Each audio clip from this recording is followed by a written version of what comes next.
I'm fat. I have massive acne all over my body. I've lost most of my hair and I'm exhausted all of the time. I wake up around 9:30 in the morning, usually. I can't get myself moving.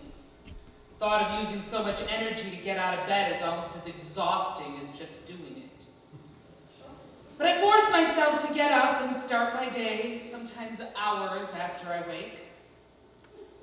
I don't shower most days. I brush my teeth, comb my hair, I weigh myself. Then I walk back to sit on my bed to get dressed. I have to wear maternity clothes because that's all that will fit. I've debated switching to a muumuu, but I just can't bring myself to be that person yet. I pick up my purse, my phone, my drink, my laptop, or have my kids help me do it, and I move myself out to my chair here in the living room. I make sure the kids get dressed, eat meals, the dog gets walked, the cats get fed. I act like a referee when the kids get crazy. I supervise the kids' schoolwork, the cleaning chores, the computer free time for the day, all from right here in my chair.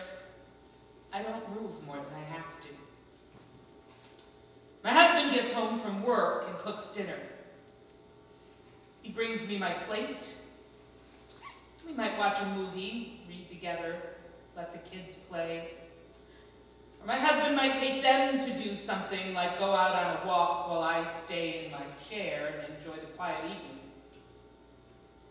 Then he puts them to bed. After a couple of hours, he takes the dog out one last time, and we head to bed ourselves.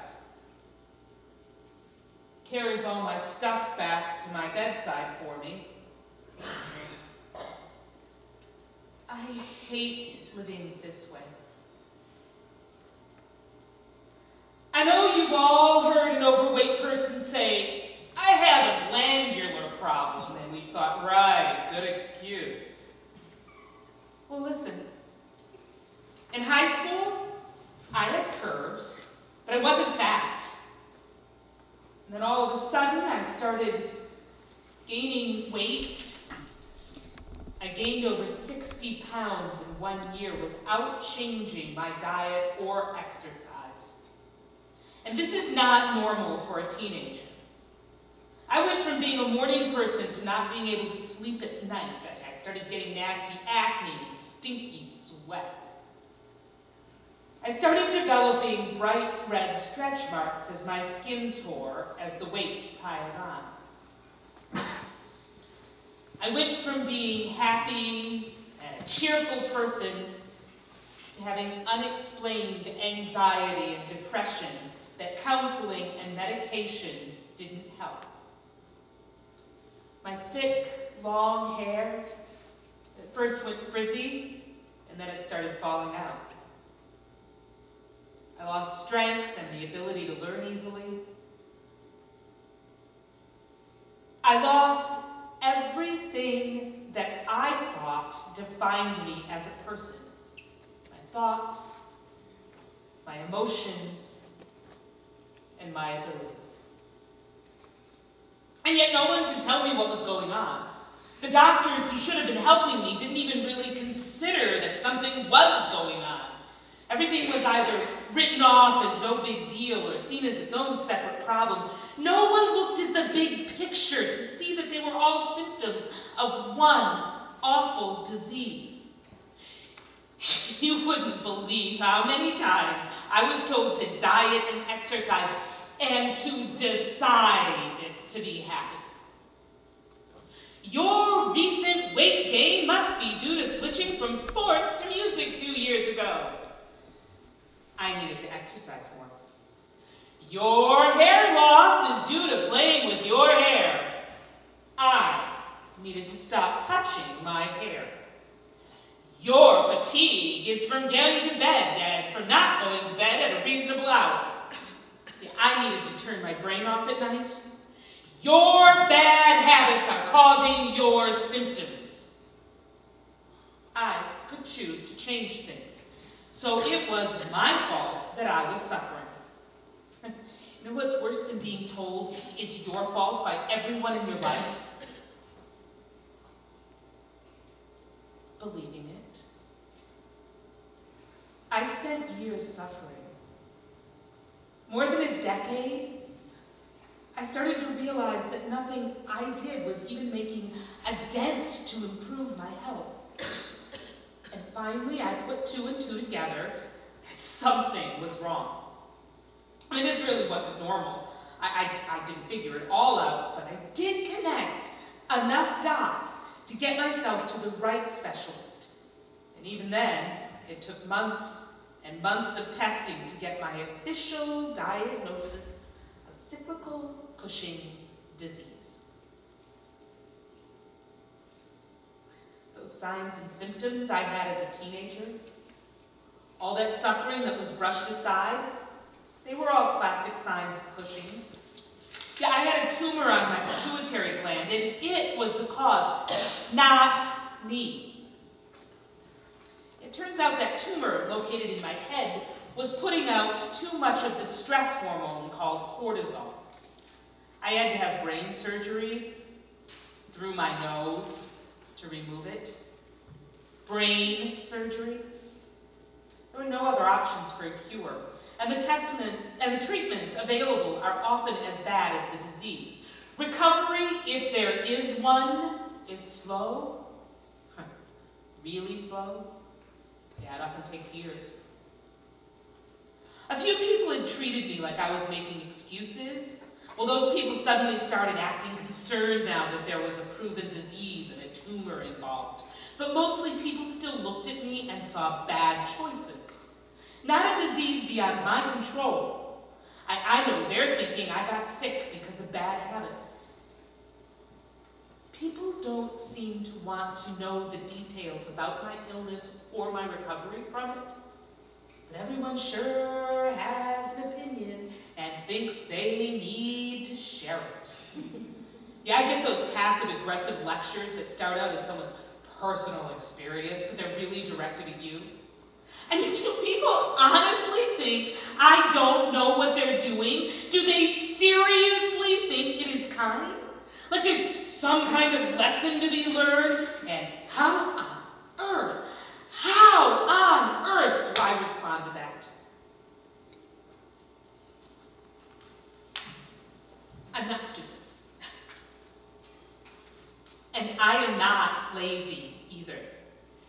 I know more about my disease right now than most doctors. My body has been eating its own muscles and shrinking its brain for years.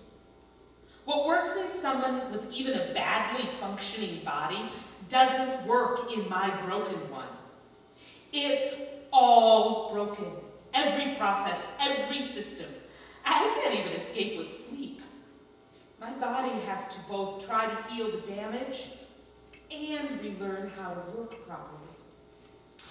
Untreated, Cushing's disease kills in an average of 5 years, and the average time from disease onset to diagnosis is 5 years.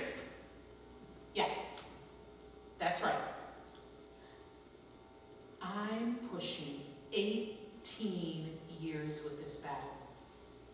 I was diagnosed year 15. I've had one brain surgery. I've had taken medication that damaged my liver. We still aren't completely sure it's cured. Because of the surgery to treat Cushing's, I've lost the ability to produce some pretty vital hormones. It gave me yet another rare disease to add to my list, and that disease causes almost the same set of symptoms, and yet I'm a lucky one as far as Cushing's goes. I have a cushy friend, oh, that's what we call ourselves, cushies, whose doctors took too long to diagnose and treat him. They couldn't remove his tumor fully, and he was eventually put on medications that damaged other organs permanently, and still wasn't treating his Cushing's. The disease progressed too far. It did too much damage. It metabolized his muscles and his bones, and the weakness caused his back to break under his own weight. He's paralyzed.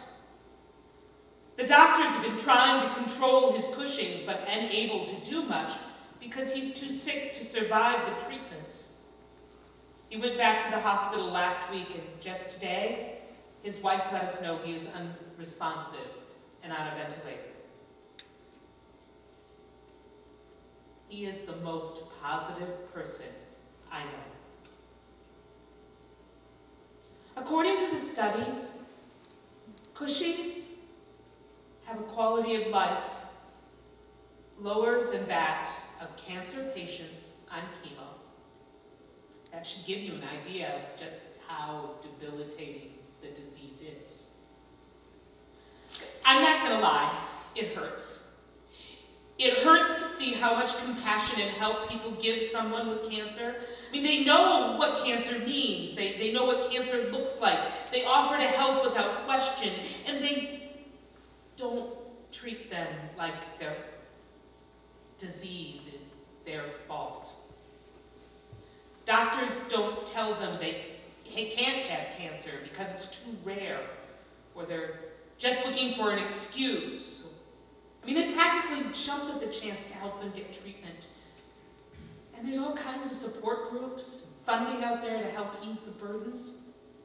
And that is exactly how it should be. I just wish that I had that kind of support too. Every Cushy does. Just hate having to defend myself. I hate it.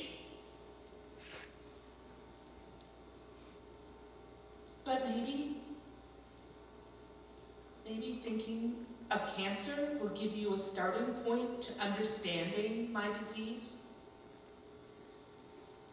Imagine feeling like you're dying inside, wishing you could do things you used to take for granted, like walking to the mailbox, reading a book, enjoying a night out with friends. You're feeling betrayed by your body, wondering if you'll ever recover. And even if you do, you'll never get your old life back. You're worried about your children, your bills, how to get through today, how to not ruin tomorrow. You have all these concerns and emotions weighing on you, and you don't have enough energy to process it because the illness took that from you too. Now imagine none of your friends or family understand. They don't want to learn about it so that they can understand, and they aren't willing to let you try and explain it. Talking about it is too negative for them. You can't be active in their lives anymore, and it's too much for them to deal with, so you gradually just lose contact with the outside world. Imagine being judged and put down because of cancer, chemo, and their symptoms, I mean, even by complete strangers. Imagine being told to get over it, that you're exaggerating or just looking for an excuse. Everything you feel and experience is somehow invalid. Invalid. That's not ironic at all. Imagine being blamed for having symptoms or blamed simply for having a disease. Imagine being denied help by family, and friends, and even doctors. Can you imagine how that feels? It feels like you're drowning. You're frantically struggling and gasping for air. You're praying for deliverance. And you see people passing you on dry land. But instead of reaching out a hand to lift you up and out of that heavy, cold place threatening to destroy you, they just stroll on by. If you're struggling, obviously it's because you're refusing to swim. Now there are some caring lifeguards who stop by briefly and give you a hand up. And trust me, having them around is like getting a full breath of air, that air that you're starving for. And you try to hang on to that feeling when they let go, but you're still in the water and you're still exhausted, and so many others still continue to shove you down. It is a wonder that you are still kicking at all. I know people don't understand my disease and what it's done to me, and I try to ignore the comments delivered out of ignorance and some misguided attempt to help. I try to put their comments in perspective and appreciate their attempts to reach out, or I try to ignore it. I try to explain, oh Lord knows I try. But the ones who need to hear it refuse to listen. I get so frustrated at not being seen for the person I am, for struggling with the effects of a disease that are impossible to control and that are so very, very visible on my body.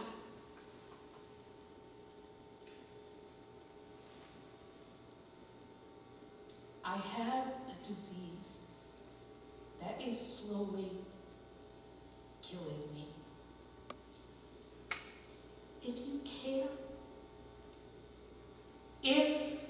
you care at all, just treat me like a damn human being. I am surviving Cushing's. This illness has taught me a lot.